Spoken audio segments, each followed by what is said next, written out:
কথা হলো 4 নাম্বার পয়েন্টে আসি আমরা। স্কুলে আসলে আর কিভাবে ভালো রেজাল্ট করা যায়।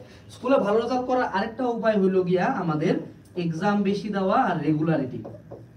আচ্ছা, এই জিনিসটা আসলে একটু আপেক্ষিক। যেমন আমি আমার স্কুলে কখনোই রেগুলার ছিলাম না, ঠিক আছে, কারণ আমার স্কুলে ভালো ক্লাস হইতো না, এটা একটা অপশন ছিল, যার কারণে আমি বাইরে কোচিং করতাম বেশি, এটা একটা অপশন থাকে। আবার অনেক স্কুলে, আমি এটা স্পেশালি মেনশন করতে চাই, অনেক স্কুলে কিন্তু রেগুলার না হইলে ঝামেলা করে, রেগুলার না হলে কিন্তু ঝামেলা করে, সেক্ষেত্রে স্কুলে রেগুলার হবা, এক্সট্রা করে ঝামেলার কোনো দরকার নাই।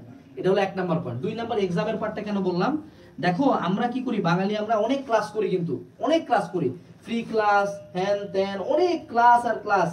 সুমন দাস প্লিজ রিপ্লাই করলাম, ঠিক আছে।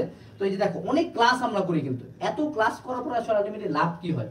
ওই পরীক্ষার হলে যে সৃজনশীল সে লেখছি, এই যে প্রথম জীবনের প্রথম ধাক্কাটা খাওয়া বাংলা পরীক্ষায় 7টা সৃজনশীল লিখতে যায়। এই 7টা সিকিউ লেখার পরে তুমি বুঝতে পারবে যে তোমার হাত অন্য জিনিস, ঠিক আছে। বাংলা প্রথমে যে সৃজনশীল হবে ওটা মনে করো একদম অন্যরকম একটা ব্যাপার। সো ওই যে 7টা সৃজনশীল অল অফ আ সাডেন তো লিখতে পারবে না। এই জন্য আগে থেকে যারা ভালো স্টুডেন্ট এরা বিভিন্ন কোচিং সেন্টার, অনলাইনে অফলাইনে এক্সাম দেয়, হাতটা চালু রাখে, ব্রেনটা চালু রাখে। আর যারা গাধা স্টুডেন্ট ওরা খালি পড়েই যায়, ঠিক আছে। সো এই 4টা স্ট্র্যাটেজি আমি স্কুলে টপারের জন্য বললাম ইন শর্ট, বাট সামনে তোমাদেরকে প্রত্যেকটা ক্লাসের জন্য স্পেসিফিক্যালি আমি গাইডলাইন দিব। এরপরে আসি